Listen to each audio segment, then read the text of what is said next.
Okay, hi everyone, it's me, Quinn, and I'm here to tell you the story of light. This semester in propagation and radiation, I've spent a lot of time thinking about light, how it moves, how it interacts with materials, and I've started noticing patterns that feel surprisingly familiar. If Light were an engineering student at BYU in fall 2025, I think she'd be baking in her apartment kitchen, training for a marathon, playing with a puppy, and maybe spending too much time at the nail salon. Sounds a little familiar. Each of those moments, baking, running, playing, and painting, actually tell us part of her story. Today, I want to share what I've started calling the story of Light, how the basic laws that describe her behavior reflect the same patterns that show up in everyday life: balance, direction, dispersion, and focus. Okay, part 1, Maxwell's equations. Every baker knows the key to a good recipe is balance, the right mix of ingredients, heat, and time. Maxwell discovered that same kind of balance in nature's recipe for light. His 4 equations show how electric and magnetic field generate and sustain one another. Like this. The electric field is like sugar. It brings structure and sweetness.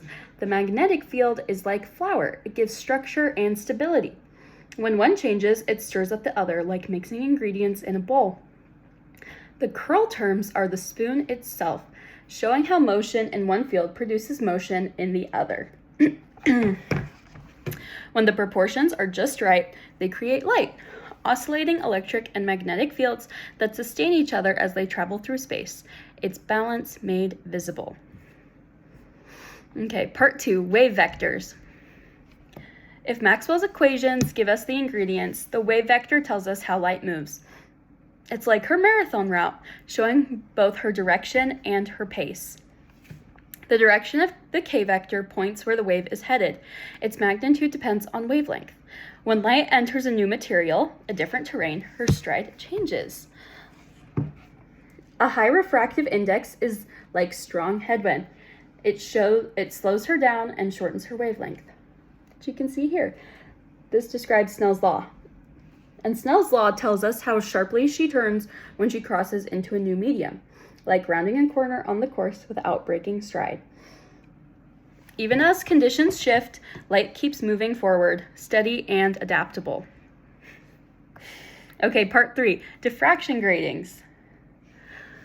Imagine a hallway lined with evenly spaced gaps and a dozen excited puppies released all at once. Some run straight through, others bounce off the sides, spreading out in what looks like chaos. That's diffraction. Like this. A diffraction grating, or a surface with many evenly spaced slits, causes light waves to interfere. Where peaks and troughs line up, we see bright fringes, or lots of puppies. Where they cancel, darkness, no puppies. The grating equation predicts exactly where those bright spots appear, and this depends on the modes. You can see in mode 1, there's lots of puppies. In mode 2, there's a little less. And mode 3, there's only one. At certain angles, reflections from each slit line up perfectly, producing especially strong reflections, the Bragg condition. It's the instant when all the puppies mid-dash align in perfect rhythm, brief order emerging from chaos. And because wavelength matters, each color of light takes its own slightly different path, fading out in a spectrum, and this can be shown in the grating equation, which I've worked out here.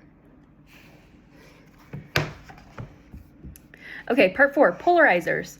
If you've ever painted your nails, you know direction matters. Horizontal strokes versus vertical ones leave totally different textures. I cannot imagine painting my nails like this. You gotta paint it like this. Light behaves the same way. Its electric field can oscillate in any direction perpendicular to motion, but a polarizer only allows one orientation to pass, like committing to a single brushstroke direction. According to Malice's law, the transmitted intensity depends on the angle between the initial polarization and the polarizer's axis. 2 polarizers at 90 degrees will block all light, like trying to paint in perpendicular directions that just erase each other. Add a third at an intermediate angle and light passes again. A small shift in alignment makes all the difference. Sometimes flexibility, not rigidity, opens the path forward. Okay, whether she's running, baking, playing, or painting, light follows the same elegant logic everywhere she goes.